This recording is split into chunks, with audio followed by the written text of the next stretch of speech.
Salut à tous. Aujourd'hui nous allons parler de Gaimou, mais surtout de son rôle dans le développement de Shin. Bien évidemment ça va spoil du tome 34 à 37. Le personnage de Gaimou est assez mystérieux, on ne le voit que pendant une vingtaine de chapitres, pourtant ses paroles sont tout aussi importantes que celles de Uken, voire même Renpa. Mais pourquoi ce personnage est si important? Et ben ça on va le voir tout de suite. Tout d'abord, qui est Gaimou? Il fut l'un des derniers survivants des 7 dragons de feu de Wei, aux côtés de Ryu et du comte Shi. D'ailleurs à l'heure actuelle, il est le dernier dragon de feu, étant donné que Goumei et Ranbyaku ne sont pas considérés en tant que tels. Il représente donc, à lui seul, la précédente génération des généraux de Wei, ayant connu les 6 grands généraux de Qin, mais aussi les 3 grands cieux de Zhao à leur apogée. Donc Gaimou, à l'image de Uki ou même Renpa, représente la puissance de Wei, et dire son nom suffit pour faire frémir des soldats ennemis. Sauf que malgré son image de puissance, on apprend qu'il n'est pas si connu que ça, mais surtout, il nous montre une image de type assez limitée, qui comprend à moitié les choses, et se fait recadrer par son lieutenant à tout va. Mais derrière son image d'idiot, se cache l'esprit d'un homme qui comprend les vrais enjeux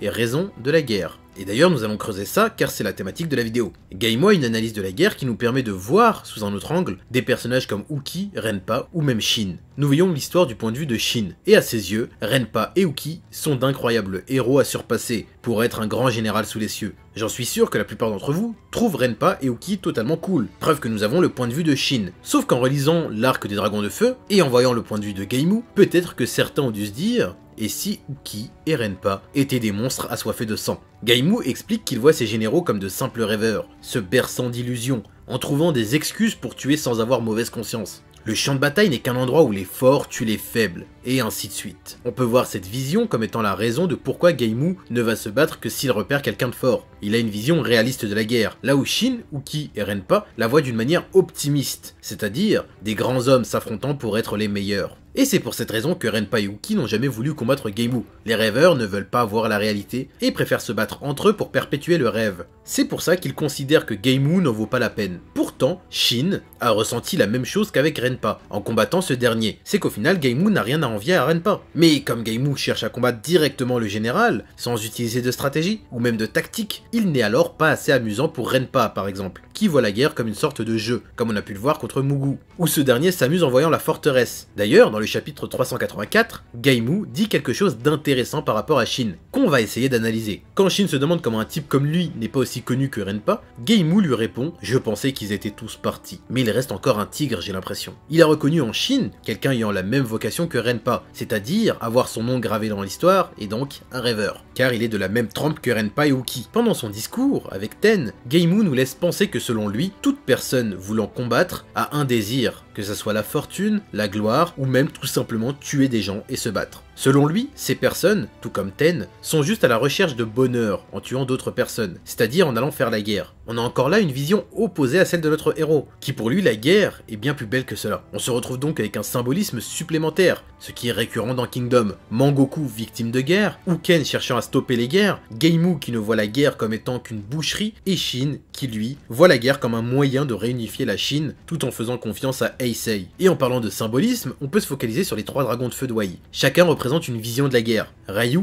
voit le champ de bataille simplement comme une partie d'échecs, déshumanisant totalement ses soldats, comme on a pu le voir avec Ranbyaku, qui est simplement un pion, tout ça juste pour combler son ego de stratège et vaincre tout. Donc on peut le voir comme une personne ayant une vision totalement faussée de la guerre, qu'il voit simplement comme un amusement, ou comme un jeu de stratégie.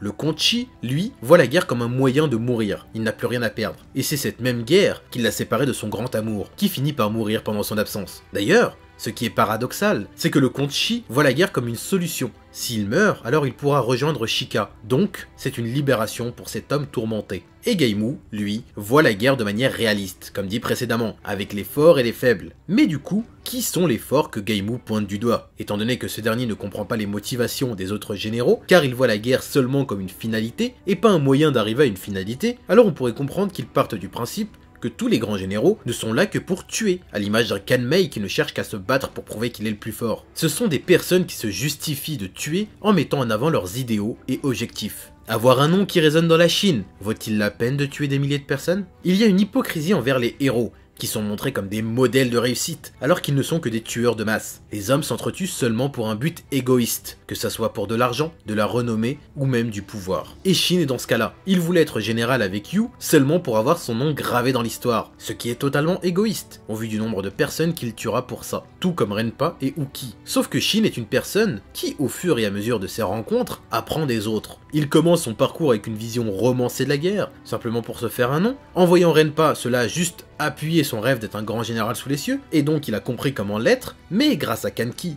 et Gaimu, il a fini par voir le vrai visage de la guerre, ou même avec Mangoku. La guerre, c'est des soldats qu'on laisse mourir et c'est des soldats qu'on tue. Il n'a pas qu'une vision inspirée de Uki, il en a plusieurs qu'il a regroupés pour se faire sa propre vision. Celle d'un général qui comprend que la guerre n'est pas qu'un jeu. Et on peut rajouter à cela Eisei, qui permet à Shin de transcender le simple rêve d'être général. Il ne veut plus être un général tel un enfant rêveur, qui veut simplement marquer l'histoire. Il veut être le plus grand général pour aider Eisei, et ainsi rendre hommage à toutes les personnes mortes pour l'unification. Dans l'avenir, il y a de grandes chances que Shin rencontre Gaimu pour lui donner une réponse, pour ainsi lui faire comprendre que la guerre n'est pas qu'une finalité, où des rêveurs se battent, mais qu'au contraire, elle peut être utile à la réunification d'un pays, et donc atteindre la paix. J'espère que cette vidéo vous a plu, et n'hésitez surtout pas à me dire ce que vous en pensez de Gaimu, ou même de sa philosophie. Ou si j'ai pu dire des bêtises d'ailleurs, n'hésitez pas à me corriger. La prochaine vidéo, normalement, ça sera sur Gekishin et ses erreurs. Sur ce, ciao!